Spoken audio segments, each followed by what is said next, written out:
Hey everyone, it's Mike with It's Pittsfield Tonight. I am here with Cam Cunningham outside of Pittsfield City Hall, and Cam is running for Pittsfield City Council Ward 2 this year. Cam, thanks for taking the time coming out today. Yes, thanks so much for having me on. Absolutely. So I guess we'll start with one of the questions I ask everybody running is, what made you decide to run for Pittsfield City Council this year? Right, well, I love Pittsfield and I see its potential, especially under the right leadership. I moved here in the summer of 23. I spent a few months as an intern and I fell in love with the city.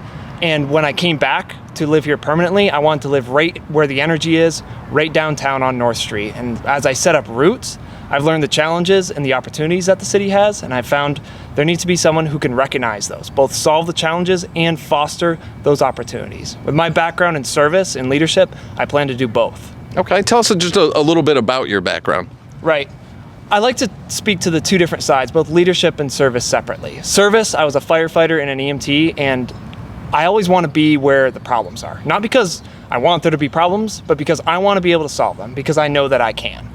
When it comes to leadership, I've spent a lot of my adult life seeking the personality and the character to uphold the offices I'm given, and that sense of integrity to ensure that I can be trusted to solve these problems.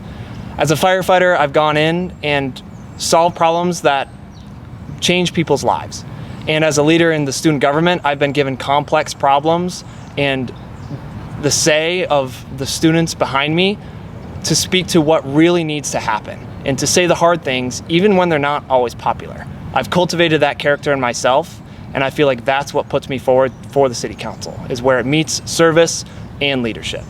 Awesome. So it sounds like you definitely have a true passion for public service. Absolutely. I've cultivated my whole adult life around it. Beautiful.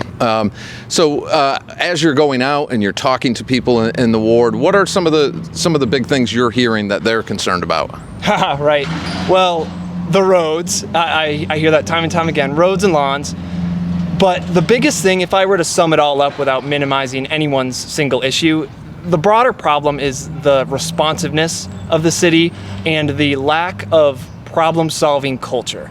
Both problem-solving the deeper issues that perpetuate the symptoms, that keep them going, that keep the problems festering, that needs to be changed. That's the biggest problem I've heard across the ward, across my constituents. That needs to be changed, full stop. Okay, and being a resident of North Street, you yourself, what are some of the concerns that you have? Right, well, living on North Street, like I said, I like to be in the energy, and that's what I get, both the good and the bad. I see all of the efforts going into revitalizing North Street, bringing events, bringing the youth out, bringing things to do. I love that. Every time I hear the music, I go out to it. I go engage in these events. But being in the energy and being downtown, I also see the challenges of it.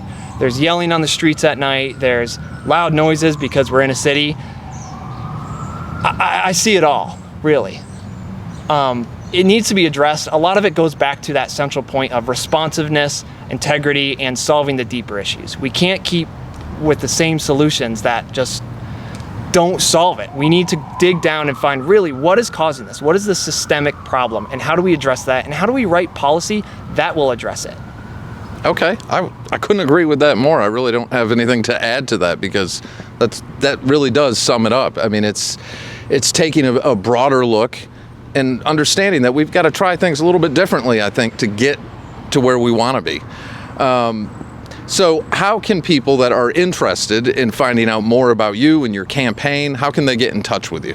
Right, well, I'm doing events every single Sunday this October, starting October 5th. That's going to be at Hot Plate from 4 to 7. I want people to come talk to me. Let's talk about vision. Let's talk about your challenges. Let's talk about everything that's going on in the city to build a greater picture, so moving forward we can craft policy that solves the whole problem.